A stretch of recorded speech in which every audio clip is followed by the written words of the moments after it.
Olá! Hoje vamos adentrar na história da falsa guru Cate Torres. A Rede Rio abre um dossiê sobre a paraense de 34 anos. Após uma série de polêmicas, ela foi presa nos Estados Unidos, deportada e presa novamente aqui no Brasil. E se encontra, neste momento, no complexo penitenciário Estevão Pinto, em Belo Horizonte, em uma cela com pia, chuveiro e vaso. De acordo com a Secretaria de Estado de Justiça e Segurança Pública, a Sejusp, Cate, que é alvo de uma série de denúncias entre estelionato, tráfico humano, está sozinha em uma cela provisória de triagem.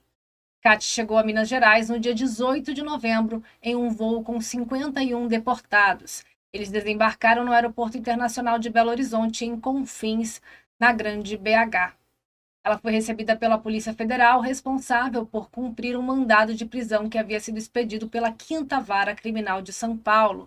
O celular e documentos da mulher foram apreendidos.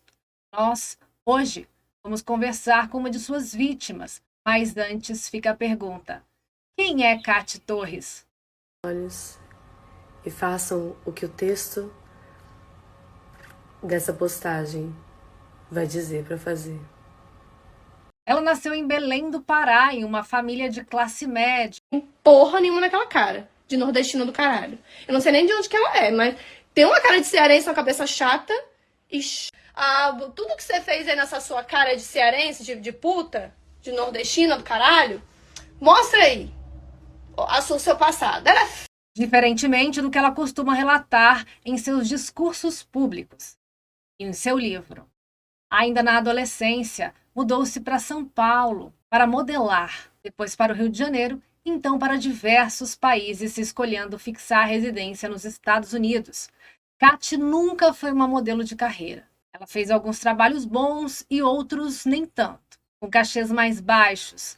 Na época que começou a modelar, a altura ideal para a carreira era de 1,75, 1,76 mínimo.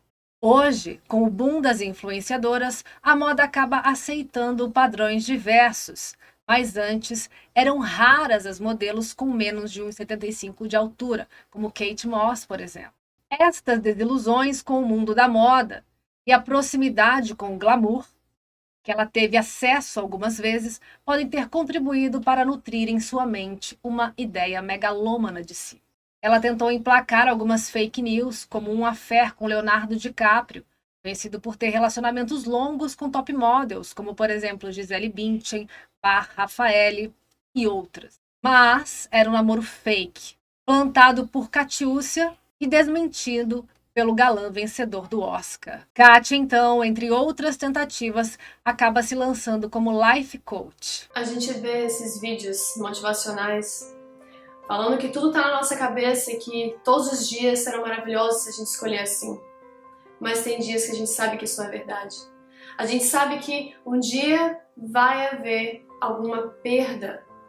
A gente sabe que terão os dias que virão as mortes, as perdas, os términos.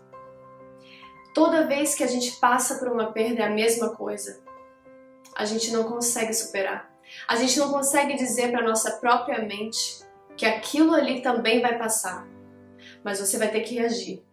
Eu te garanto, daqui a 20 anos, se você reagir, se você levantar de onde você está agora, se você passar por cima da dor, da perda, você realmente acha que em 20 anos você não vai ter um momento feliz, um momento pelo qual você falou para você mesmo, ainda bem que eu me levantei daquela cama? E guru espiritual. Aqui, pela beleza e poder de persuasão, além de fotos em cenários imponentes que denotavam poder, status e dinheiro, ela conseguiu as primeiras clientes. Em seu site oficial, Catiúcia se descreve como life coach com mais de 1.000 clientes pelo mundo todo, diversas crenças, classes sociais e exigências. Promete estratégias de evolução espiritual na carreira, nas finanças e nos relacionamentos. Adolescentes, sempre à procura de alguém para idolatrar, era o perfil padrão de suas clientes. Muitas delas faziam loucuras para pagar suas consultas, que podiam chegar a R$ 1.000 mensais cada, ou até mesmo contratar planos e rituais separadamente.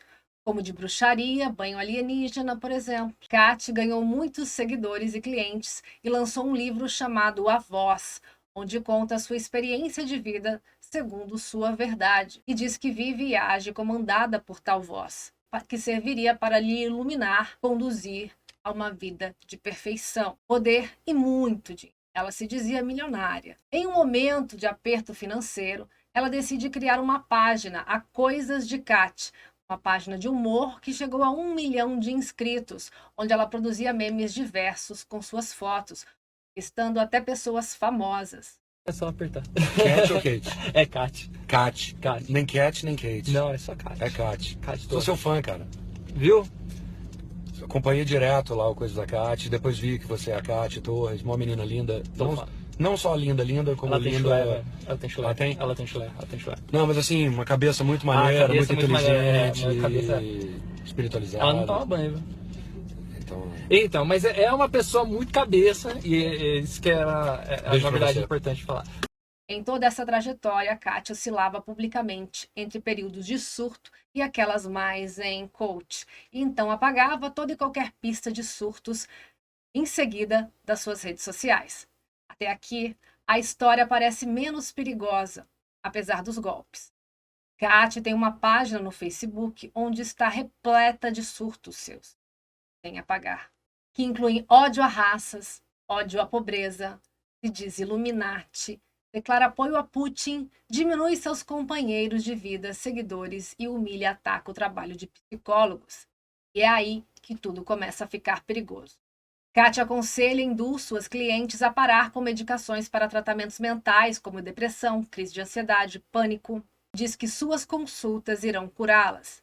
Há notícias de suicídio entre suas clientes, dizem fontes. E então, o pior.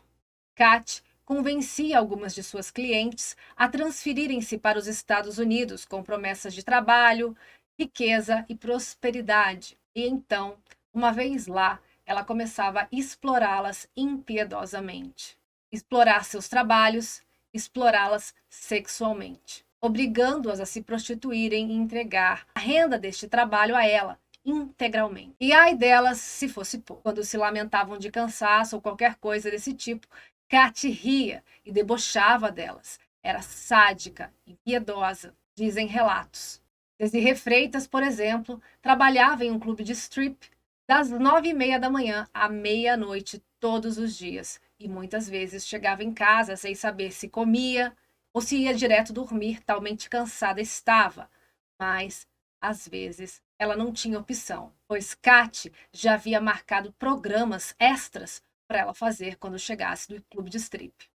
Isso levou a moça muitas vezes ao esgotamento físico, mental e psíquico. Porque Não tem marketing nenhum, não. A gente nem quer marketing. A gente só quer ser deixada em paz, Vanessa. A gente nem tá fazendo mais nada no Instagram. Fala pra ela, a gente nem vende mais nada no Instagram. A gente tá fazendo outras coisas da nossa vida, outras business. Mas ela dizia para a vítima, Desirê e outras, que o sexo funcionaria como uma espécie de purificação espiritual. Outras trabalhavam em sua casa como escravas e sem remuneração. A maioria dessas vítimas não tinha documentos e haviam sido clientes previamente. Por isso, estavam com o cérebro apto para ser induzido por Kat e a seus comandos, que praticava também hipnose com elas, por estarem com a documentação irregular. Muitas delas se submetiam a Kat também por isso, por medo. Esse é só o começo desse dossiê que nós vamos começar a abrir aqui para vocês. Tenho certeza que irão se surpreender com o nível de perversidade de Catiúcia Torres, que de louca não tem nada e não tem qualquer distúrbio. Tudo é feito, programado para causar polêmicas e lhe trazer mais seguidores, ou passar uma ideia falsa de vulnerabilidade da guru. Hoje eu vou conversar com uma de suas vítimas, mas não é uma vítima comum do modus operandi da Kat. É um outro tipo de vítima. Eu converso agora com Viviane Baldini, estilista. A Viviane vai se apresentar e vai contar pra gente um pouco da sua história. Viviane, uma vez, muito obrigada por estar aqui. Depois a gente vai explicar por quê. Viviane, como é que foi essa sua trajetória com a moda, até você chegar na Cate Torres? Como é que você foi chegando na Cate Torres, nesse perfil? Certo. Eu cresci dentro de uma confecção, trabalhei sempre com a minha mãe desde muito pequena e 2005, mais ou menos, eu montei uma empresa. Eu fazia muitos uniformes personalizados na minha cidade na época. Eu morava em Laranjal Paulista, interior de São Paulo, e trabalhei muitos anos com uniformes personalizados.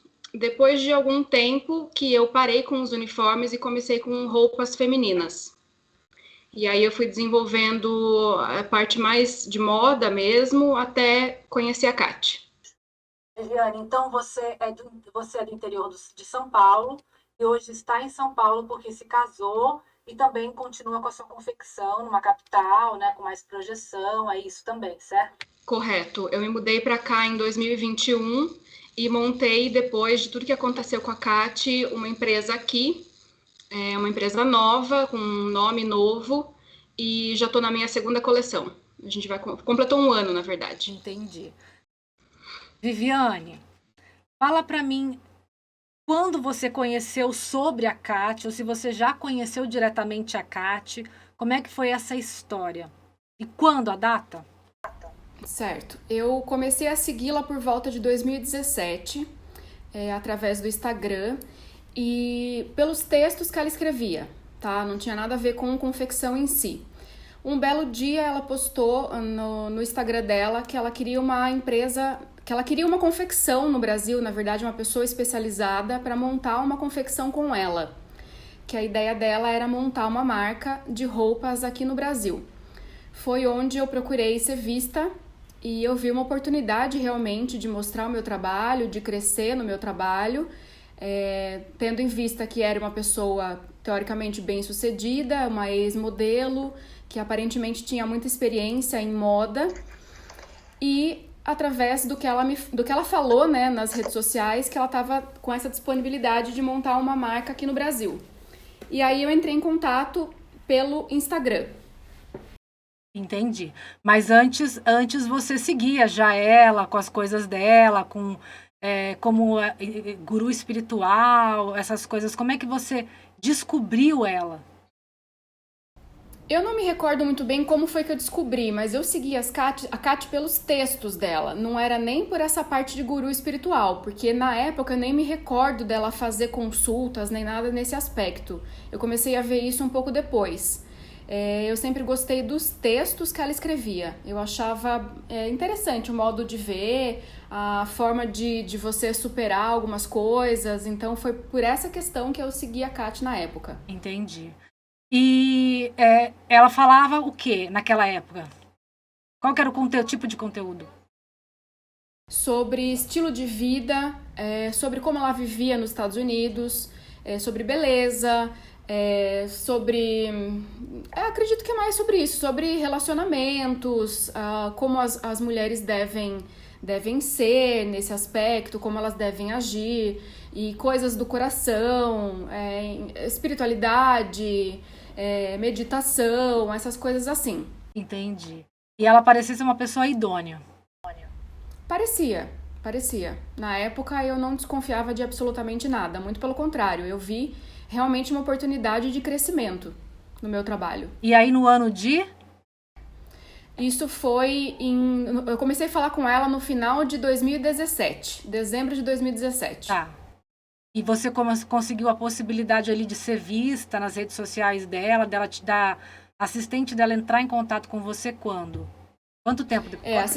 A assistente dela, logo que eu marquei meu nome lá diversas vezes me oferecendo para trabalhar, a assistente dela veio falar comigo em box e ela me pediu, foi cerca de uma semana de contato, ela me pediu algumas peças, a própria Cate me pediu algumas peças de amostra, ela me passou os tamanhos dela, as medidas dela, e ela me mandou algumas imagens para eu desenvolver aquelas peças, e assim eu fiz, desenvolvi essas peças, cerca de 12 peças mais ou menos, e mandei para ela nos Estados Unidos para provar as peças e aprovar o meu trabalho. Tudo é custeado por você nesse momento? de teste? Não, no início sim, eu fiz as peças com o meu dinheiro, mas aí depois ela me perguntou o valor que tinha sido de custo e ela me ressarciu. Então tá tudo tranquilo então, até então com a Kati. Né? E aí você foi dizer, ela gostou, ela experimentou, gostou do seu trabalho, te ressarciu. Aí vocês falaram assim, agora vamos começar uma sociedade, digamos assim. Para você não era uma sociedade, né? Explica pra gente como que é isso. Não foi uma sociedade. Ela falou que ela abriria um CNPJ aqui no Brasil. Eu nunca fui parte do quadro societário da empresa. O CNPJ era ela e a irmã, que morava no Rio, que era quem tinha a procuração na época para assinar por ela. E a ideia da Kati sempre foi só utilizar os meus serviços. Eu nunca fui sócia dela em nenhum aspecto. Ela me pagava na época, depois a gente combinou esse valor de R$2.000 mensais, e eu faria todo esse trabalho da produção, do gerenciamento, de todo o organizacional da confecção para ela, desde a criação das peças, a modelagem, a criação da peça piloto, envio para ela nos Estados Unidos, era sempre a engrenagem da confecção, né? Ela provando, eu faria depois todo o estoque, né? Entendi. Viviane, e nisso você tinha um local, você alugou um local próprio para isso, certo? Não, o local era já na minha confecção, onde eu sempre trabalhei desde 2005. Ficava na parte da frente da casa da minha mãe, onde eu morava na época. E eu já tinha todo o maquinário, tinha toda a estrutura, mesa de corte, máquina de corte. Eu já tinha toda a estrutura para fazer essa confecção funcionar, digamos assim. Entendi. Então, ela como se terceirizasse o seu trabalho. Mas aí, como é que se dava isso? Ela pagava os tecidos, os aviamentos, tudo que acontecia ali. Você começou a trabalhar só para ela ou você trabalhava para outros clientes enquanto trabalhava para ela também?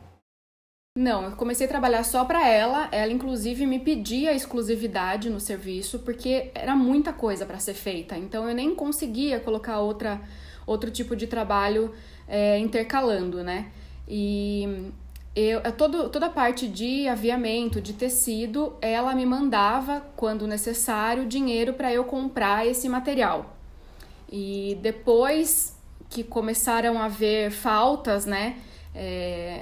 Da parte financeira dela, quando a gente precisava comprar tecido para fazer o estoque das peças que já haviam sido aprovadas, era o momento que começou a ficar muito estranho para mim, porque como ela se vendia milionária, super bem sucedida, ela começou a falar que não tinha dinheiro, que não tinha naquele momento, e de repente ela sumia uns 2-3 dias e daí ela aparecia com algum valor para me mandar para comprar os tecidos.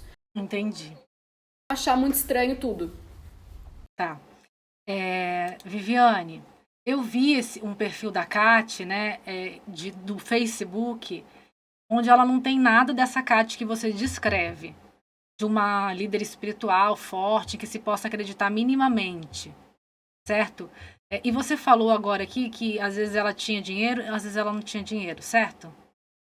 Eu vi um vídeo dela que tá nesse Facebook, Kati Torres, quem quiser ir lá, tá lá ainda, onde ela aparece muito louca, ela aparece sempre muito desequilibrada nesse Facebook dela, pessoal, tá? Não tem como minimamente a pessoa acreditar que aquela pessoa tenha qualquer idoneidade espiritual, psíquica especialmente. Ali dá para entender que ela tem algum transtorno mental, uma borderline, uma bipolar, sei lá, uma esquizofrenia, naquele Facebook. Depois as coisas mudam de figura também, tá? Mas ali eu percebi que ela tá um vídeo ali, onde ela aparece pedindo dinheiro para as pessoas e falando, olha, acreditem em mim, depositem o que vocês puderem, uma coisa assim, acreditem em mim, por favor, acreditem em mim, eu preciso de vocês agora. As pessoas não estão acreditando no que eu tô falando e estão achando que é brincadeira. A situação é séria. Façam o que eu tô pedindo. Todas as pessoas que acreditarem em mim e confiarem em mim, façam o que eu tô pedindo. Vocês vão entender tudo depois quando chegar a hora. Façam o que eu tô pedindo. Sou eu mesmo que estou postando as coisas e os vídeos. Façam o que eu tô pedindo.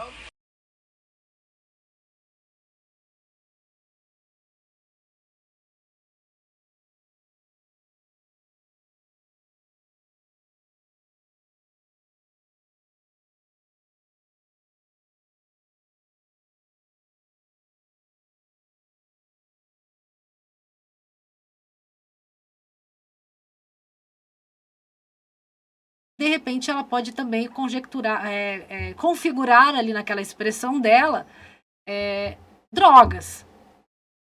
Por quê? Porque ela está no fundo, a gente escuta uma televisão passando.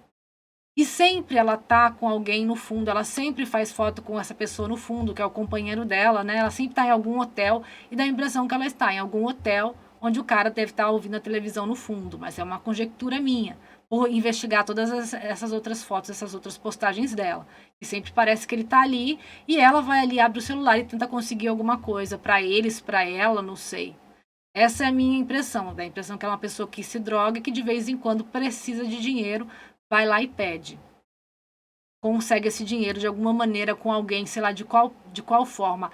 Dessa vez foi pedindo diretamente, porque provavelmente ela estava ali e ela fica pressionando a boca, assim, como se estivesse com a boca seca. É mais uma característica de uso de uma determinada droga, né? Você, quanto de tempo você demorou para começar a perceber que tinha alguma coisa errada com essa moça? Olha, eu durante muito tempo tentei acreditar no que ela falava, porém eu sempre tive as minhas suspeitas em todos os aspectos. Eu continuei tentando, antes que perguntem como você ficou tanto tempo, né, trabalhando para ela, eu continuei tentando fazer aquilo dar certo, com todas as minhas forças. Eu comecei a perceber coisas desconexas na Kátia em pequenos assuntos. Tanto no operacional, coisas que ela teoricamente falava que sabia e na hora de fazer ela não tinha a menor ideia, quanto na parte financeira e também no que ela falava muito nas redes sociais de ter relacionamentos de sucesso. Isso também nunca foi uma realidade, vendo ela um pouco mais de perto. Então ela vendia realmente aquilo que ela não era. Eu nunca notei a Kati alterada por uso de alguma substância. Ela até sempre falava pra gente que nem beber ela bebia, nada de álcool. Isso ela falava, tá? O primeiro surto que eu vi dela, eu ainda trabalhava pra ela, foi na época do Covid, que ela postou diversas coisas, fotos sem roupa, pra fazer uma certa polêmica mesmo na internet. E ela ali xingava psicólogos, falava que nenhum psicólogo prestava. Eu acredito que muita gente vai lembrar disso, essas imagens também estão aí para qualquer um ver. E ali foi o primeiro surto que eu vi dela. O mal, pessoa, é achar que eu sou burra e ando como a maioria da população que vocês enganam, tá? Que vocês ficam ali, olha aqui, essa coisinha, você tem esse probleminha, mas vamos fazer 40 mil consultas pra concordar comigo? Não, porque eu fiz de propósito. Eu fiz de propósito, óbvio. Eu sempre consigo aquilo que eu quero. E o que eu queria fazer era ter os psicólogos, bando de merda, cabeça de bagre, pararem de fazer bullying comigo e começar a concordar fazendo na minha página. Vocês estão se expondo na minha página e agora quando eu venho falar aqui, contar a verdade pro público, vou reportar. E são psicólogos. Merda, tem 4 anos, 4, 5 anos. E ela falava pra gente, ela inclusive mandou um print pra mim, falando que aquilo funcionava na internet, que era interessante pro perfil dela, porque tinha visibilidade e as pessoas começavam a segui-la e a polêmica funcionava.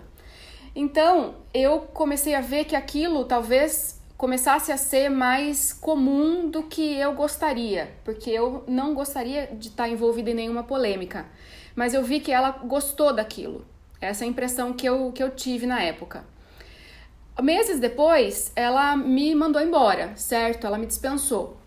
E aí foi quando como eu participava de algum grupo, de um grupo de WhatsApp na época, eu comentei com as meninas lá da incoerência da Kati, né? Daquilo que ela falava e daquilo que ela se apresentava na realidade. Sobre o uso de alguma substância, eu não sei. Eu acho que depois pode ser que ela tenha começado a usar. Eu não consigo garantir nada sobre isso. Durante o meu trabalho com ela, eu nunca percebi nenhum tipo de alteração nesse aspecto. Ela chegou a falar que usava algumas substâncias ali, tal, mas não é configurado droga, eu acho, né? Não sei que... Ayahuasca. Isso ela falava realmente. Sobre o ayahuasca, eu acho que são opiniões muito polêmicas, né? Existe duas vertentes que a gente pode ir, dos defensores e dos não defensores. E aí a gente já vai entrar em outro aspecto, né? Agora, quanto ao uso de drogas reais, eu nunca soube mesmo, assim. Então eu acho que é mais manipulação do que o uso de substâncias. Entendi. Porque muita gente fala também, pesquisando, obviamente, né, investigando ali. A Kati mesmo fala que ela usava o ayahuasca, mas não aconselhava a ninguém. Eu não tô criticando a ayahuasca, tá, gente? Só tô tentando entender a mente dessa moça. E aí, algumas pessoas dizem que depois que ela começou a usar, não sei se o ayahuasca ou algum tipo de droga X, ela mudou completamente.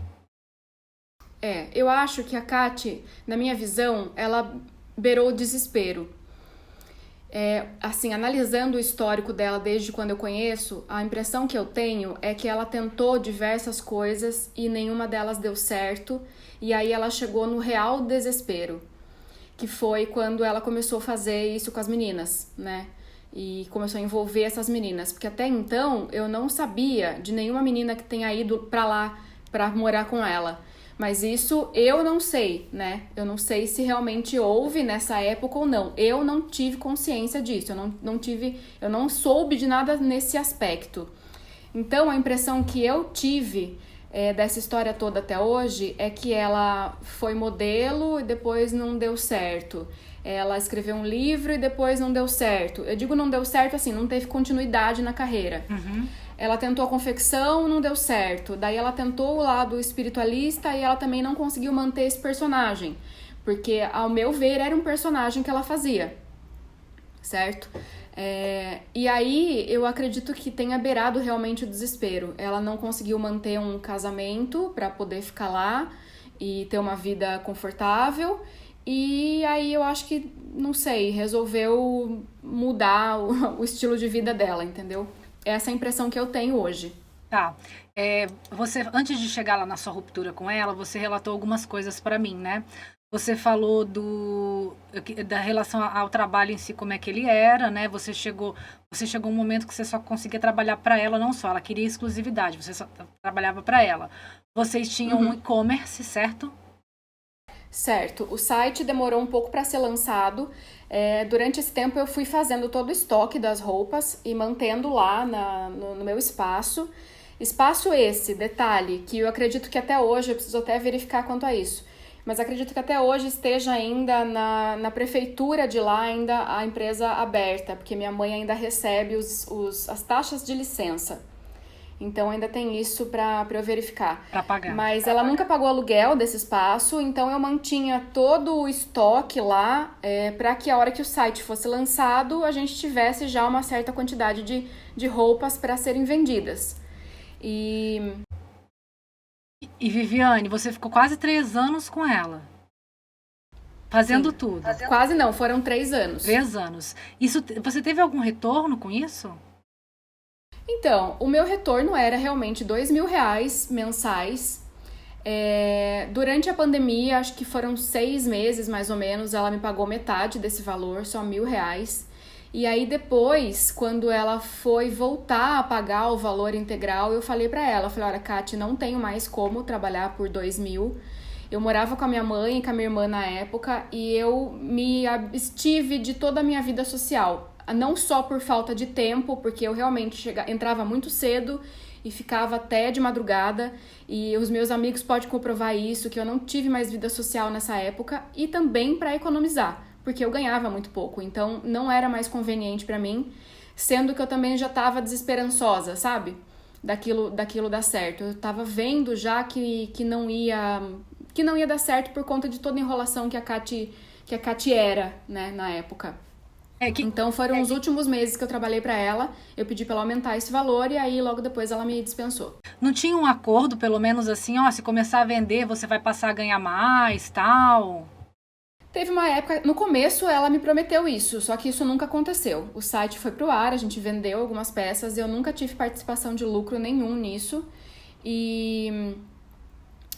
no começo ela falava, né, que o meu valor de salário ia aumentar, só que isso nunca aconteceu e assim, eu já não tinha mais esperança de que acontecesse, porque até o nosso salário ela vivia atrasando. E tinha uma gerência desse site de vendas, alguém que fazia isso, e expedia e tal, fazia toda essa parte de expedição? O Moisés era o menino que cuidava do site na época, mas muita coisa eu mesma fazia. Carregar as fotos no site, colocar a descrição dos produtos, alterar estoque, toda essa parte de operacional mesmo, assim, eu mexia. E ele cuidava da parte do financeiro, né, do site. Essa parte eu não tinha acesso, nem aos recebimentos, nem aos pagamentos. E tinha uma outra menina que cuidava da área contábil. Entendi. Quer dizer, ela tentou ser organizada, mas ela não entendia nada daquilo que ela estava fazendo. Ela estava tentando só. Sem um briefing feito, porque para criar uma marca, pessoal, a gente tem que fazer um briefing. Senão você vai dar um tiro no seu pé imenso. Qualquer coisa, marca, produto. Quem vai ser meu público? Onde que ele está? O que que ele faz? Né? Você tem que fazer um levantamento básico disso para você entender, né, qual que é o poder aquisitivo dele, quanto que vai custar essa peça, que tecido, que estilo, enfim, é complexo trabalhar com moda. Tem que haver um planejamento, né, desde do prazo, né, para você lançar uma coleção, se é verão, se é inverno, estudar o seu público-alvo, estudar o estilo, tudo isso tem que ser muito bem planejado, não é uma coisa fácil de fazer. Eu realmente tentei fazer tudo que eu pude por essa marca e não foi o suficiente, realmente não foi o suficiente. Tá, e você fazia tudo, você modelava? Eu fazia desde a parte da criação das peças. Algumas coisas ela me mandava foto para eu poder copiar o modelo, ela queria exatamente como estava na foto. Aí eu fazia a modelagem, fazia uma peça piloto no tamanho dela, mandava para aprovação nos Estados Unidos e depois disso eu comprava os tecidos com o dinheiro que ela me mandava e desenvolvia todo o restante da produção, né? E quantidade? Tipo, uma peça tinha P, M, G, você fazia tudo isso, você mesmo, só você fazia, para pôr no site? Durante algum tempo, sim, eu mesma costurava e era bastante quantidade, né? Tinha que sempre ter um pouco de cada, cerca de 10, 15, não me recordo agora, mas eu tenho isso marcado, de cada tamanho, de cada cor, de cada modelo. E aí, quando eu comecei a ficar muito sobrecarregada, para fazer a parte de estoque, criar modelos novos, eu levava em confecções externas, que eu levava o corte para ela, para a confecção, e a confecção montava e me mandava de volta. Aí a gente passava, revisava, né, a peça, passava, embalava e deixava pronto para envio para o cliente. Meu Deus, é uma confecção ousada, né? 10 peças de cada... 10 tamanhos de cada peça, né? 10 é complicado, agora eu me bananei aqui. 10 peças de cada modelo. 10 unidades de cada tamanho de cada modelo. De cada tamanho de cada modelo.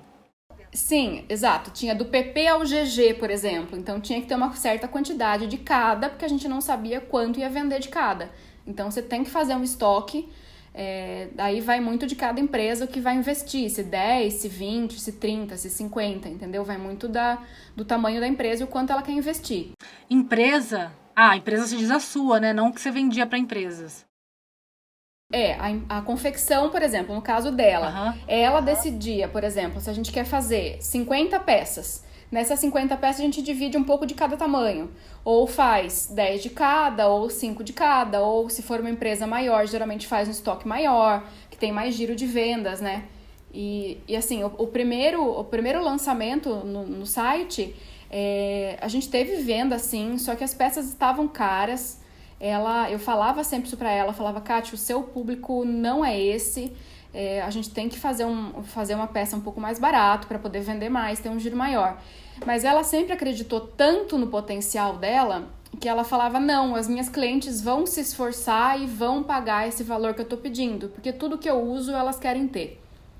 Tudo que eu uso elas querem usar. Então vai vender, elas vão dar um jeito de pagar e vamos deixar caro mesmo. Aí depois que ela fez o teste, ela viu que realmente não teria tanta venda assim, ela falava que tinha que ser um pouco mais barato. Mas aí a gente não chegou a fazer essa mudança de valores, teve uma promoção na Black Friday e daí foi quando vendeu um pouco mais, mas depois a gente acabou não colocando outras peças com valores diferentes lá. É bastante coisa. Na média de quantos modelos você chegava a fazer por mês? Por mês eu não lembro. Mas assim, eu lembro de caixas que eu mandava pra ela, uma tinha tipo 13 peças, outra foram umas 22, e aí ela ia aprovando, a gente ia fazendo. Então assim, eu não me recordo exatamente quantos modelos, mas eu devo ter isso registrado, porque até a modelagem toda ainda eu tenho guardada. E falando da modelagem, só uma observação, essa é uma coisa que me marcou muito, porque como você comentou que você já trabalhou com moda também, né, com parte de confecção, você sabe o trabalho que dá. E a Kátia, ela era muito bipolar, assim, eu vou falar, vai. Quando ela tava bem no relacionamento, que ela começava a sair com alguém, ela tava mais romântica. Então ela me pedia peças bem mais românticas, vestidinhos de babado, coisas rosa, tudo mais romântico. E aí, se ela, porventura, terminasse o relacionamento, que isso aconteceu algumas vezes, ela já queria coisas mais ousadas, mais sexy, vestidos mais decotados, usando vermelho, preto e coisas assim. E isso aconteceu algumas vezes, e eu me recordo de um dia que eu tava tão cansada já dessa situação, e eu tava na mesa, tinha um pacote de moldes assim que eu fiz, e é trabalhoso, né, fazer, é uma coisa que leva tempo. E aí ela virou pra mim e falou assim, eu não quero mais essa coleção, eu quero tudo diferente do que a gente fez. E eu me recordo exatamente desse dia, de eu começar a chorar desesperadamente, porque eu tava muito exausta já dessa situação, e eu peguei o pacote de molde, amassei e joguei tudo no lixo. Eu simplesmente fiz isso de revolta, de raiva que eu tava sentindo com aquela situação de você ser totalmente desvalorizada no trabalho. Tipo, eu fiz todo o trabalho pra depois não ser usado, sabe? Gente. Então, foi essa a minha reação na hora. Mulher do céu. Gente, vocês não têm noção de como faz pra funcionar uma confecção. Gente, é um trabalho absurdo. O estilista desenha, é um trabalho. A pessoa que vai modelar, a modelagem é a parte da engenharia civil da moda, digamos assim, né? É a engenharia civil da moda. É a parte mais difícil, tanto que o modelista é o mais bem pago do mercado da moda. A não ser que seja um estilista muito, muito conceituado. Mas, gente, o mercado da moda do Brasil dá uma boa discussão aqui nesse programa que eu não vou falar hoje, não. Tá? Então, assim, a gente não vê, por exemplo, os grandes estilistas de nome aí vendendo em lugar nenhum. Só em uma capital ou outra. E olha lá. Então, onde é que eles vendem? Eles vendem. Quem vende são grandes confecções, são marcas mais populares, essas realmente vendem e ganham dinheiro. Uma outra marca de elite aí realmente ganha para se manter. Infelizmente, essa é uma realidade, não só da moda no Brasil, mas no mundo também. A gente tem marcas caríssimas e marcas que a gente ama, mas vivem de acessórios e perfumes. Você sabe disso, né? Sim, a alta costura, né? Exato. E pra mim a parte da modelagem sempre foi algo primordial. Eu sempre recebi muitos elogios e até hoje, graças a Deus, eu recebo da modelagem que eu faço. As pessoas sempre falam o feedback, né, do cliente, as suas peças vestem muito bem. Então, eu não sou aquele tipo de pessoa que faz uma peça em 20 minutos e tá bom assim. Não. Eu faço a peça piloto, eu provo, eu refaço até ficar do meu gosto. Que ela tenha o caimento do jeito que eu quero. Então aquilo pra mim era uma desvalorização tremenda do meu trabalho. Porque era muito trabalhoso aquilo pra mim, era maçante realmente fazer. E era uma exigência pessoal minha, né? De fazer aquilo certo, pra ficar certo, pra pessoa vestir e se sentir bem com aquela peça. Não ficar repuxando, não ficar aquela coisa que cai mal. E ela simplesmente me fez jogar tudo fora, entendeu? Então, aquele dia eu realmente chorei. Eu lembro que eu ainda liguei pro Moisés, que era o menino do site, que a gente conversava às vezes. Ele era super bonzinho. Ele é super bonzinho, né? Eu não tenho mais contato com ele, mas eu sempre tive na época. E ele me ouviu durante um tempão falando sobre isso, chorando no telefone, tentando me acalmar. E isso me marcou muito, porque foi um episódio muito triste pra mim. E a partir daí eu comecei a ficar mais sem saco mesmo, sabe? Não sei se eu posso usar essa palavra, mas sem paciência pra fazer mais como ela pedia as coisas, porque eu realmente estava vendo já que era fadado à derrota. Gente, não tem absolutamente condição de uma pessoa fazer tudo isso que a Viviane está contando que fazia e ainda aí cuidar de parte administrativa de site, colocar foto em site e ainda de repente até pedir peça de vez em quando, eu sei lá o tanto de coisa que você fazia, mas assim, é muito estressante trabalhar com modelagem, é muito estressante trabalhar com confecção. Ela fazia o modelo, ela fazia como estilista, ela fazia modelagem, ela fazia o piloto da peça, ela abria, fechava, algumas você falou que levava para fechar em algum lugar, certo? Ou parte do estoque, depois, quando a gente já começou a ter um estoque um pouco maior das coisas, como eu não estava dando conta de fazer tudo sozinha, eu levava as peças para uma outra confecção costurar para mim, mas elas já iam cortadas e aí a confecção costurava e mandava de volta. Isso, tem todas essas partes numa confecção. A estilista, a modelista, o estilista, a plotista, a modelista, tem muitas funções, é uma cadeia imensa para que isso funcione, né? E que se possa fazer, seja viável. Aí tem o fechamento, né? São várias profissionais, né? Em várias áreas. Então, cada uma fica responsável por uma. Por isso que começou a ficar humanamente impossível para eu fazer tudo, né? Exato. Se uma pessoa quiser ter uma empresa artesanal, que ela costura e faz ali, aí é uma questão dela. Mas, assim, são peças que vão encarecer muito, vão ter um estilo bem...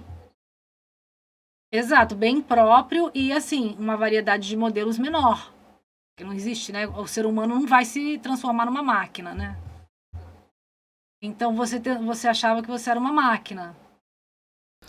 Aos olhos dela, eu tinha que dar conta, né? E ela, muitas vezes, a gente combinava uma coisa e aí eu pedia alguma aprovação dela de alguma coisa e ela passava 2, 3 dias sem me responder, de repente ela voltava e falava, ai, tá pronto. Eu falava, Kati, você nem me respondeu se era pra fazer ou não. Ai, como eu não respondi? Daí eu falava, volta então na conversa e verifica. Daí ela via realmente que ela não havia respondido, entendeu? Então, era relapsa em vários aspectos. Mas é desumano com quem trabalha com confecção. Você mandar a pessoa fazer 800 modelos, sei lá, 10 modelos, 20 modelos que seja, e depois você falar assim, não, vamos fazer tudo diferente. Chega a ser meio que sádico, né? Só quem conhece sabe. Eu acho que isso até é normal acontecer em algum aspecto, sabe? Mas não por troca de humor, sabe? Eu acho que se você faz um estudo do mercado e vê que aquilo que você está fazendo não está casando com os seus clientes, ok. Mas eu nunca vi isso ser feito por troca de humor. Hoje eu tô bem, eu quero uma coisa X. Amanhã eu tô estressada e eu quero uma coisa Y. Então, isso não existe. Até porque é uma engrenagem, a empresa é uma engrenagem, né? As peças para ficarem prontas, elas levam meses. Então, você não pode simplesmente jogar meses de trabalho no lixo por troca de humor. Nossa, é muita falta de noção mesmo. Não tem como nem explicar. Claro, se é uma confecção, se você tem essa engrenagem, como você falou, você tá ali, muda o modelo, tanto ele vai fazer o mesmo tanto todos os dias, é uma coisa mais operária, mais mecânica, né? E a pessoa vai fazer o que ela tem que fazer todos os dias, não vai mudar nada. Agora, para quem tá ali, lutando por um sonho, lutando por um ideal, acreditando nele, querendo ganhar dinheiro ali, sozinha, não tem menor possibilidade disso não ser uma coisa sádica. Desculpa, mas assim... No final desses 3 anos, eu já estava bem esgotada, sabe? Eu acho que se ela não tivesse me dispensado, eu, por conta própria, no ano seguinte, teria saído. Se nada mudasse, porque eu não via mudança nenhuma no comportamento dela. Então, acredito que no ano seguinte que eu me mudei para São Paulo, se continuasse daquele jeito, eu automaticamente também não seguiria mais trabalhando para ela, porque eu não tinha mais condições psicológicas de lidar com aquilo, em vários aspectos. Nem financeiramente, nem psicológica, porque realmente o valor que ela me pagava era muito baixo. E mudando para São Paulo, isso ia ficar pior ainda, né? Porque aqui é tudo muito mais caro. Com certeza. Mas o meu problema maior com ela nem foi esse, né? Foi depois de tudo isso... que ela me expôs na internet, que ela me acusou de ser ladra e etc. Acredito que a parte do operacional da confecção eu teria superado tranquilamente. Teria sido só uma experiência na minha vida, entendeu? Agora, o que ela fez depois que foi o problema, né? Que é por conta do que ela fez depois que eu tô processando. E antes de a gente chegar lá ainda, você disse que tinha a irmã dela também nessa história, que morava aqui no Brasil, no Rio de Janeiro, certo? Correto. A Roberta. Exato. E a Roberta falava pra você, olha só, ela é irresponsável. Ela te dava uns toques, né? Sim, a Roberta, ela me dava uns toques às vezes, mas eu nunca levei muito em conta o que a Roberta falava, porque quem comandava realmente a empresa era a Kati, quem mandava e desmandava, né? A Roberta assinava pela empresa aqui, era responsável legal pela empresa no Brasil, mas sempre foi a vontade da Kati que foi feita, né? Se a Kati mandava fazer, era feito. A irmã dela me ligava algumas vezes para falar sobre irresponsabilidades da Kati. Ela uma vez me alertou que a Kati não tinha dinheiro, que ela tinha só um apartamento, se eu não me engano, no Rio de Janeiro, e não falou de mais propriedades. Mas ela falou, olha, vai com calma, que a minha irmã é muito impulsiva e cuidado, né, no abraçar as coisas. E ela me alertava nesse aspecto. Na época, elas até tinham um relacionamento normal, assim. Acho que depois disso que elas se afastaram por alguma questão aí. E você sabe por que no Rio de Janeiro as duas moravam? Não sei, isso eu não sei dizer. Mas a Roberta acredito que esteja lá já há bastante tempo. Tá, entendi. Eu via ontem sobre a Roberta, mas tá bom, só para eu ter uma noção aqui. E aí, você viu durante esse tempo todo que você trabalhou com a Kati, 3 anos, fora algumas questões que ela não atendia o telefone e tal, essas coisas, você já viu ela surtar em rede social? Você viu durante esses 3 anos ela surtar? Eu vi naquela época da pandemia, né? Que eu comentei anteriormente. Que ela fez todo aquele surto falando sobre a pandemia, que o vírus era falso, que os médicos não sabiam nada, que os psicólogos estavam todos errados. Essa foi a única vez que eu vi ela surtar na internet. Mas pra gente, ela falava normalmente. Lá, ela estava completamente fora da casinha, digamos assim. Tá, e aí ela revertia em favor dela dizendo que era BuzzFeed, tipo assim, Buzz Marketing. Exato. Cancelamento virá, mas também virá muita gente me seguir por curiosidade, digamos assim. Exato. É aquela história, né? Falem bem ou falem mal, mas falem de mim. É um tipo de marketing muito usado isso hoje, né? Ah, vou ser cancelada, mas vou pegar esse cancelamento, né? Que as Kardashians fizeram muito, né? E vou transformar em grana. Sim. Isso E funcionava. Isso aí às vezes funciona, se bem feito às vezes funciona, mas eu acho que não foi o caso da Kati. E depois disso você não viu mais nenhum surto dela. Aí ela pagava tudo, você disse que ela pagava tudo. Exato. Quem chegou depois já não viu, porque o que ela fazia? Ela tinha uma enxurrada de posts super estranhos, bizarros, assim, xingando todo mundo. Ela, nos comentários das fotos, ela xingava as pessoas que iam lá comentar alguma coisa contra o que ela estava falando. E quanto mais as pessoas iam contra o que ela falava, mais estressada, mais irritada ela ficava e mais ela descia o nível da ofensa. E aí, pra gente, no particular, ela tava normal. Ela falava normalmente, como se nada tivesse acontecendo. Inclusive, ela mandou um print uma vez mostrando os números do Instagram. Falando, olha, gente, fiquem tranquilas porque tá sob controle. Isso aqui é proposital, funciona. Eu tô tendo engajamento. Aí, depois que passava o surto, eu acho que daí começava a não fazer mais sentido. Ela começou a perder seguidores, não sei. Ou receber denúncias, né, no Instagram. Aí, ela apagava tudo. E voltava aquela linha de calma, de pessoa zen, sobre meditação, falava sobre espiritualidade e beleza e vida em Nova York e relacionamentos perfeitos e ser milionária, entendeu? Entendi. Aí voltava o Instagram nesse sentido. E aí quem chegava depois não entendia nada, né? Não tinha visto o surto. Entendi. Aí tem poucas, as testemunhas remanescentes vão ficando meio observando só, né? Aí quando você chegou ao momento, como foi a ruptura? O dia da ruptura, exatamente. O que aconteceu dentro de você? O que houve? No dia da ruptura foi em março de 2021. Eu fiz aquele comentário sobre não é incongruência, sobre a... Ai, meu Deus, perdi a palavra agora. Incoerência. Isso, eu fiz um comentário sobre as incoerências da Kati para essas meninas do grupo de WhatsApp. E aí uma das meninas printou a imagem e mandou para ela. foi quando ela achou um absurdo aquilo e começou a me acusar na internet de ter roubado a confecção dela, de ser ladra, de ter roubado 380 mil ou algo assim, roubado as máquinas, roubado as roupas, e colocou foto minha na internet com o meu nome. E ali ela me acusou de diversas coisas, me caluniou de várias maneiras, me ameaçou. E nos próprios comentários, algumas pessoas foram lá falar que eu realmente tinha cara de ladra, e ela falava que não era para ninguém confiar no meu trabalho, colocou o meu trabalho em xeque. Isso foi muito triste para mim na época, né? Porque eu fiz isso a minha vida inteira, e aí você se esforça, você faz de tudo pra pessoa, você faz todos os gostos, você engole seu choro pra fazer aquilo dar certo, e depois você ainda passar de ladra na história, sabe? Sendo que eu nunca peguei uma agulha dela. E aquilo pra mim foi muito chocante, né? Mas, ao mesmo tempo, eu sabia que era pra me calar. A ideia dela era essa. Quando você discorda da Kat em algum aspecto, ela quer calar você. E o que ela faz? Ela usa as redes sociais pra ameaçar, pra te deixar com medo e pra fazer você ficar quieta de tudo que você sabe, porque eu sabia demais, né?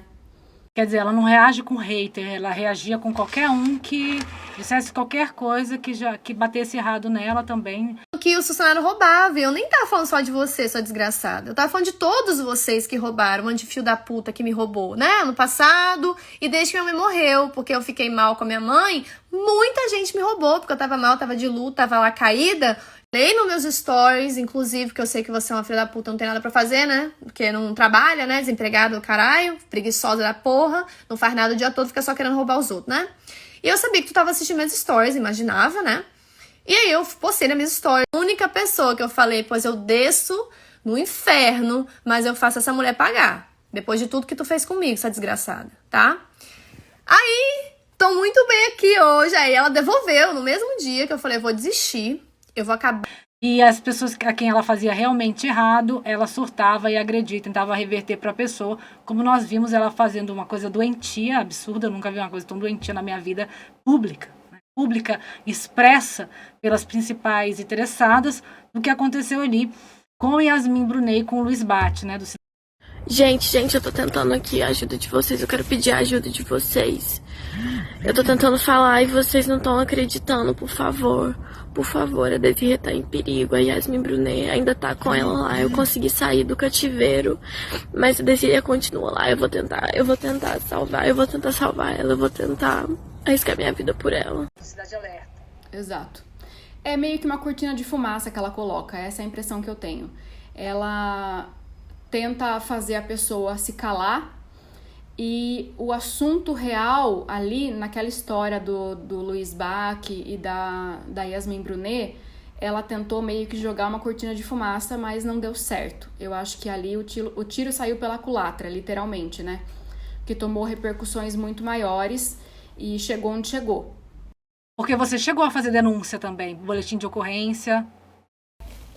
Sim, eu fiz o boletim de ocorrência, fiz a denúncia, e aí demorou alguns dias para que a justiça exigisse que ela tirasse as publicações do Instagram, senão ela seria multada diariamente, né? Aí ela tirou tudo, apagou todos os stories, todas as fotos, que inclusive, aliás, o perfil dela na época, o pessoal dela, que era o Katia Luz, tinha 188 mil seguidores, e ela postou também no Coisas da Kat, que tinha mais de 1 milhão de seguidores na época. Então ela fez post nos dois para ter mais engajamento.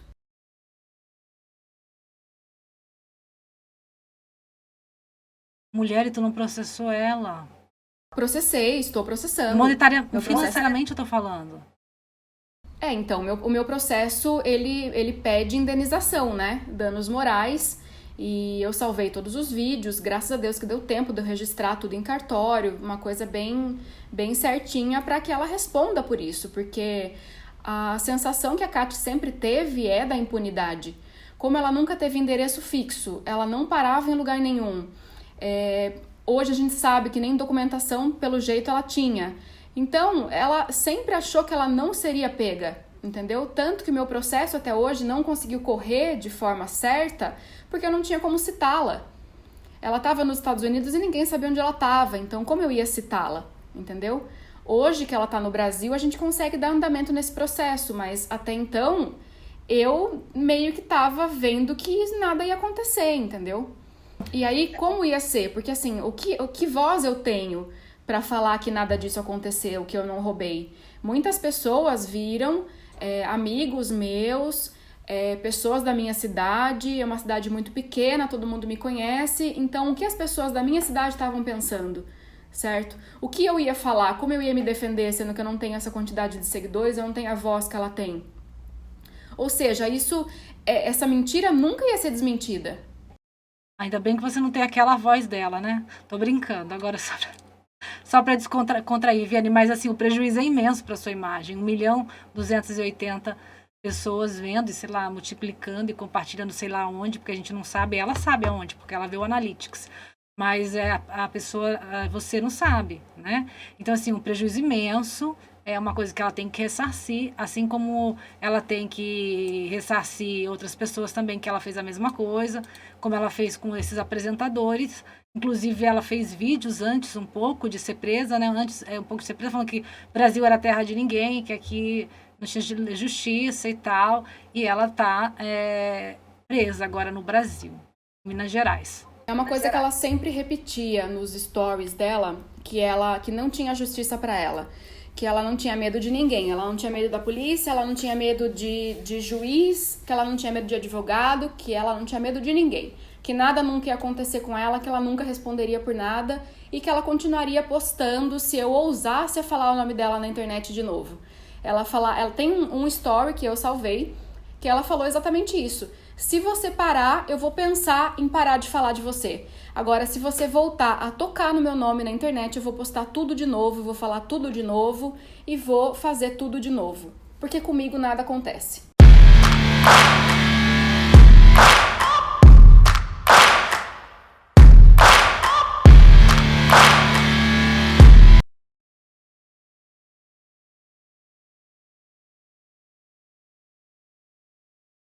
Então, gente, por esse aspecto que a gente está vendo aqui, a entrevista da Viviane, dá a impressão que essa moça não bate bem da cabeça.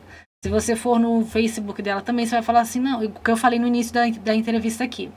Ela deve ter um borderline, um esquizotípico, um transtorno, ou eu não sei o que mais, né?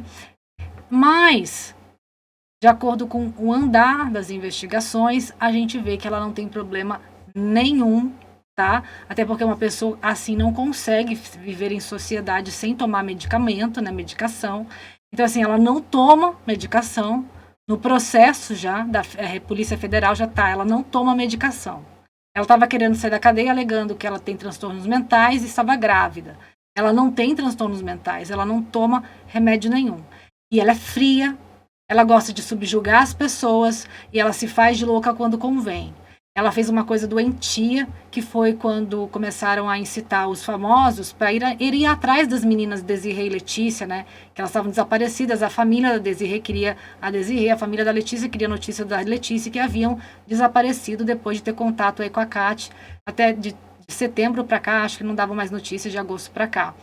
E essa moça, e as pessoas na internet se inflamaram, questionando ali tráfico humano, exploração sexual, essas coisas. E a Yasmin Brunet, que sempre, né, tem aquela coisa, quer ajudar, tal, foi e tentou cobrar, foi ali no perfil da Kátia, eu acho, ou da Letícia, tentando pedir uma resposta, por favor, se vocês estão, deem um sinal de vida, façam isso, façam aquilo.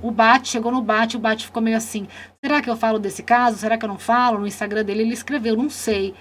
E a gente fica meio cabreira, eu não queria falar sobre esse caso no começo. Depois, a partir do momento que essas moças começaram, porque não foi só a Kátia daí, foi as pupilas dela, mas daí eu não sei que estado de violência psicológica elas estão ali, sobre a Kátia, né, subjugação, não sei como a situação que essas duas meninas estavam. Elas começam a agir como... foi uma das coisas mais bizarras que eu já vi na internet, realmente. A falar, olha, estou aqui, a Yasmin me traficou, o Bate faz isso, a Yasmin faz aquilo, uma coisa horrorosa. uma coisa horrorosa, elas riam, debochavam. Textos de legenda desses posts sempre da Kat, visivelmente dava para perceber que era da Kat, você estudando um pouquinho dessa moça. E ela não tem transtorno mental nenhum, tem transtorno de personalidade, tá, gente? Que uma pessoa não é lelé, porque ela tem transtorno de personalidade, ela tem transtorno de personalidade, de caráter, que pode ser uma sociopatia, uma psicopatia, um narcisismo perverso. Narcisismo ela tem com certeza, perverso também. Agora a gente precisa saber se ela tem mais alguma coisa. Isso não vai eximir ela de ser presa, de ser julgada, porque não é doença mental. É uma condição, né, que você nasce sem algumas empatia, algumas coisas, mas ela realmente não tem esse quesito aí.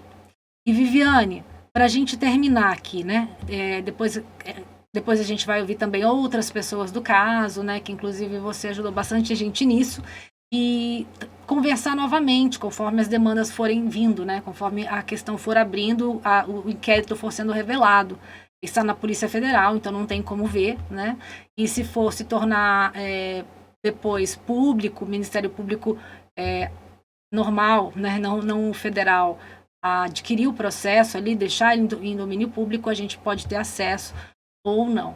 Mas eu espero que sim, porque essa mente dessa moça é uma coisa absurda, bizarra, e vale a pena ser trazida, ser estudada, ser levantada, porque charlatã e tá cheio por aí. Crimes cibernéticos, eles evoluem, tá? Eu tava vendo uma delegada falar outro dia que tá evoluindo muito, então é golpe de tudo.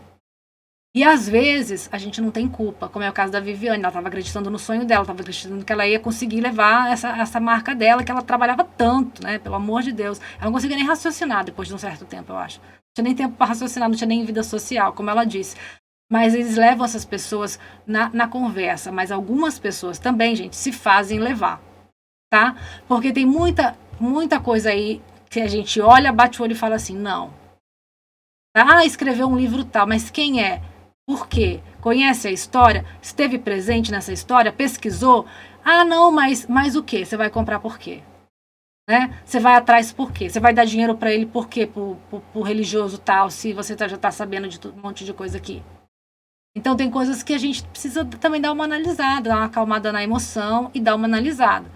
Agora, tem vários outros golpes que a gente não tem como, e eles evoluem, como eu falo. Eles evoluem e a gente não tem como se livrar deles, como é o caso da Viviane, acreditou, poxa, a moça tem mais de 1 milhão de seguidores, juntando nas redes sociais, né? Escreveu um livro que diz ela que era best-seller, agora eu não sei se é best-seller ou não, né? E um monte de adolescente atrás dela, e não só, também tinha mulheres maiores, e bonita. Infelizmente, isso ajuda muito, seduz, ela é sedutora e ela é inteligente. Ela se faz de louca quando ela precisa. Ela não tem resistência à frustração, então ela rebate com agressividade, com calúnia, com difamação, criminosamente as pessoas. Mas ela não tem problema mental, não. Ela é muito inteligente.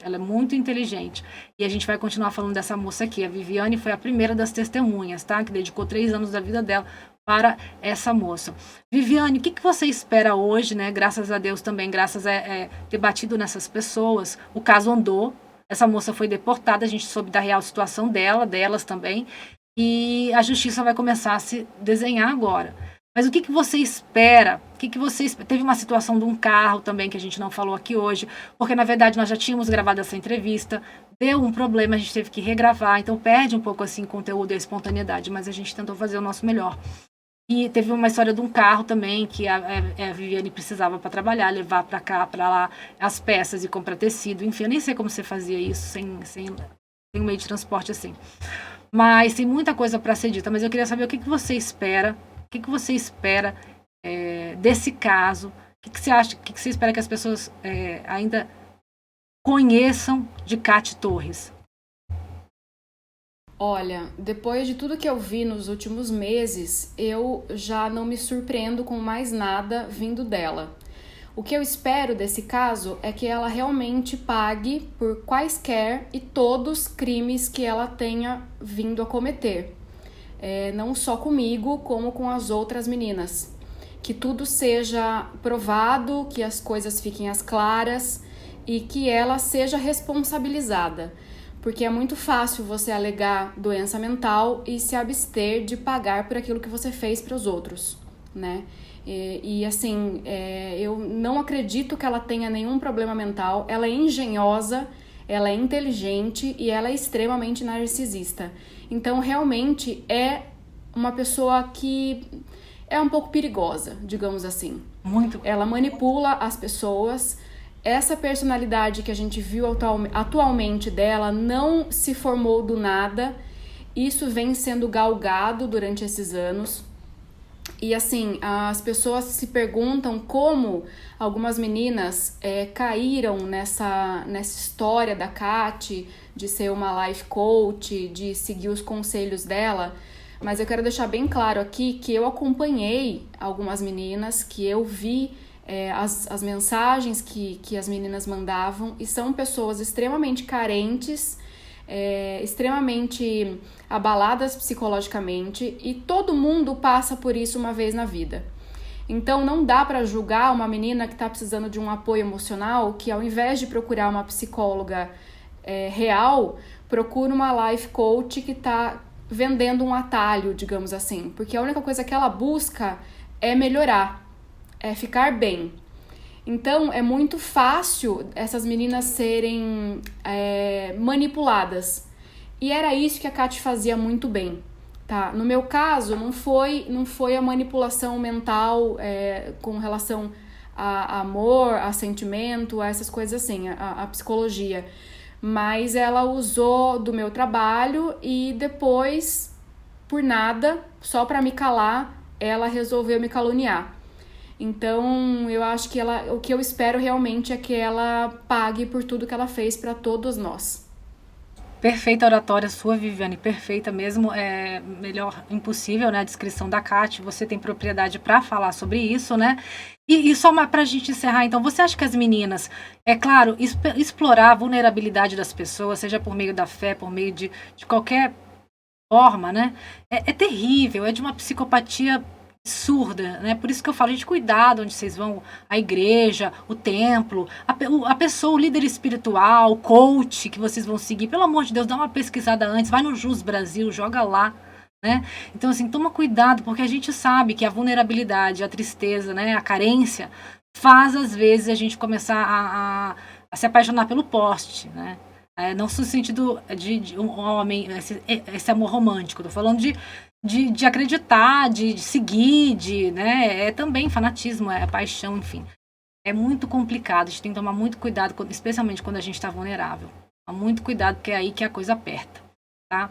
E você acha que essas meninas, como você vê o caso dessas duas meninas? Se você quiser opinar, se você não quiser... Então, eu não cheguei a conhecer, a conversar com elas. O único contato que eu tive com o nome delas na época foi porque eu mandei algumas peças que elas haviam comprado. Mas o que eu vejo é que eram meninas como todas as outras, né? Que estavam procurando melhorar psicologicamente, entendeu? Mediante aquilo que a Kati vendia como que ela sabia, né, fazer. Então eu vejo muita inocência também na parte delas. E, assim, o que eu vejo hoje é que eu tô acompanhando uma pessoa, uma das vítimas de perto, e eu tô vendo que realmente a Kati abalou muito essa menina. E é a única que eu tenho contato direto. As outras, eu só fico sabendo das coisas e eu realmente fico muito chocada e muito triste, porque... essa já faz 5 anos que a Kati passou pela vida dela e até hoje ela ainda não conseguiu se refazer de tudo isso. E é um abalo emocional gigantesco, e isso é perigoso. O que essa menina poderia já ter cometido com a própria vida, entendeu? Sim. Por não ter conseguido sair disso tudo. E essa é só uma das vítimas. Eu não sei como tá a vida das outras. Para você ter uma ideia, teve uma menina que também foi vítima dela, que veio me pedir desculpa no Instagram por ter acreditado na Kati na época que ela me ofendeu, me acusou na internet. Eu nem sei quem é essa menina, nunca tive contato com ela. Então ela se sente culpada por ter acreditado na Kati. E isso é muito comum entre as vítimas, se sentirem culpadas por terem sido enganadas. Não. E é muito triste ver isso. Porque a única coisa que elas queriam é ficar bem, é resolver algum problema pessoal. Agora eu fico imaginando se todos os psicólogos que ouvem todos os problemas das pessoas agissem sem ética nenhuma e usassem isso contra os próprios pacientes. O que se tornaria o mundo? Como seria? Né? E hoje a gente vê uma crescente enorme em casos de depressão, já é a doença do século. Agora, ao invés de você fazer aquilo que você se submete, que você promete, não, você faz o oposto. Você simplesmente acaba de afundar todas as pessoas que procuraram a sua ajuda. Isso é muito triste. Isso é desumano. O abusado sempre acha que tem culpa, né?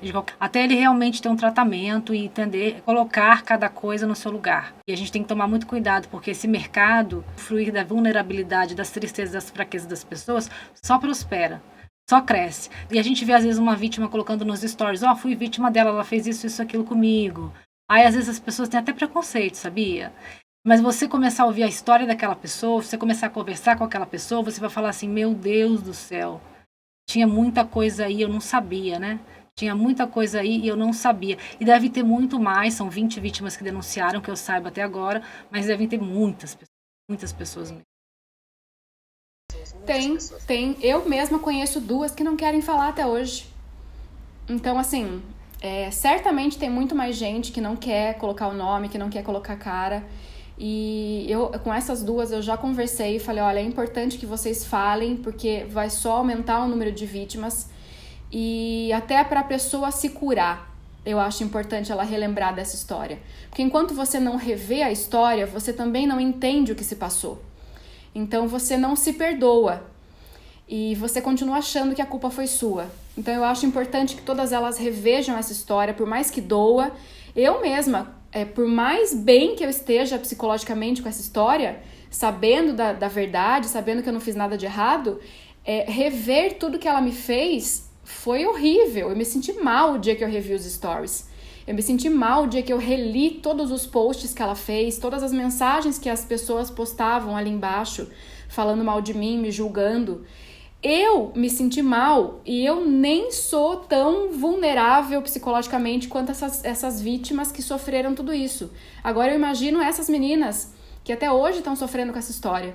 O quanto elas ainda não estão chocadas e não estão deixando de viver coisas boas na vida por se sentirem mal com isso tudo, por acharem que não tem merecimento de ser feliz, entendeu? É uma coisa que eu vejo, eu não mereço ser feliz. Então isso foi, pra mim, eu mereci passar por isso. E não é, muito pelo contrário. As meninas passaram por isso e agora elas têm que ressignificar e entender que isso foi pra deixá-las mais fortes e não pra deixá-las mais no fundo do poço ainda. O abuso não nos define, né? Abuso nenhum deve nos definir. A nossa luta por nós mesmas tem que ser maior do que qualquer abuso, né? A gente tem que buscar o entendimento. Ela fala muito bem, a Viviane, ela sabe colocar as palavras perfeito, né? De um modo muito legal. Tenho certeza, Viviane, que você vai ser de muita valia para ajudar essas pessoas também. Que você já está sendo, né? Para ajudar a se fazer justiça contra essa moça, para que ela não fique mais por aí, porque se ela sair, é a primeira coisa que ela vai fazer. E sempre vai ter alguém que vai voltar a cair, vai voltar a acreditar, que ela vai voltar a convencer. E ainda tem, Fernanda, ainda tem. Para você ter uma ideia, eu tenho acompanhado alguns grupos que falam sobre ela e ainda tem pessoas que defendem, que duvidam das coisas que ela fez. Por mais prova que a gente apresente, a pessoa duvida que ela seja essa pessoa. Ainda tem quem acredite nela. Então isso pode crescer de novo. Amanhã pode ser a filha de alguém que está assistindo a nossa reportagem hoje, entendeu? Cair nisso. Então, a gente tem que realmente falar a respeito. Tem, e a gente vê nos comentários das matérias sobre a Kátia, a gente vê isso também. Infelizmente, olha, é um absurdo. Gente, vocês podem ir até o Facebook da Kátia, então vocês vão falar, meu Deus, como é que pode alguém cair? As mensagens que as pessoas escrevem, meu Deus, como é que pode alguém cair? Cai pela beleza, cai pela lábia. Vão depois no YouTube da Kátia também, aí vocês vão entender por que as pessoas caem. Né? Então tem várias Kátias aí. Tem várias Kátias, é isso mesmo. E lembrando que, assim, a vítima, ela não tem culpa, ela tá só no momento vulnerável. Exato. E todo mundo, eu acho que um dia já passou por isso na vida, de querer buscar um atalho pros problemas. Isso não dá pra gente julgar isso como um erro. A gente tá sempre buscando atalhos, principalmente naquilo que dói. né? Exato. Quando dói alguma coisa, você quer curar aquilo. E se vem alguém com poder de persuasão, com encantamento e te mostra um possível caminho, é claro que você vai tentar. Não existe maldade nisso. É claro que você vai tentar. As meninas nunca fizeram mal pra ninguém, a não ser pra si mesmas, né? É isso. Viviane, muito obrigada, tá? Muito obrigada pela sua colaboração com o canal aqui, com essa dedicação, né? Em relação à justiça do caso, essa preocupação real e genuína com essas meninas, né? Então, assim, olha, é incrível conhecer uma pessoa com você, com essa narrativa, consegue colocar as palavras no lugar. Muito obrigada por tudo, muito obrigada por ajudar a gente aqui também. Muito obrigada pela sua determinação, que você, olha, seja muito feliz, tenha muito sucesso mesmo na sua trajetória com o mundo da moda, que é difícil, você sabe, é muito difícil, mas que uma coisa vai levando a outra coisa às vezes e vai colocar a gente no lugar que a gente precisa estar. Só precisa de determinação e muita fé. Muito obrigada, gente, também. Obrigada a todos vocês que estão nos assistindo. Podem deixar aí seus comentários, tá? Se gostarem, compartilhem. A gente está tentando levantar esse dossiê, não deixar esse caso morrer, para que essa moça não volte aí com a sua beleza aí fora tão cedo, e a gente sabe que isso pode acontecer, tá?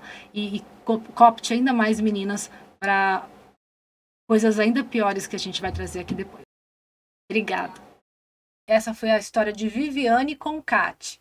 Eu vou voltar aqui com a advogada de vítimas, com as vítimas de Kat, outras vítimas de Kat, com uma pesquisadora com afinco em toda essa história da Kat, que tem contato com todo mundo que é ligado ao caso, a família das vítimas também, sabe as informações de Kat nos Estados Unidos, no presídio agora, e eu vou conversar com todas essas pessoas. E se você também é uma vítima de Kat ou tem algo a dizer sobre ela, pode entrar em contato com a Rede Rio também. Tá bom, gente? É isso, eu fico por aqui hoje e volto amanhã, se Deus permitir. Valeu!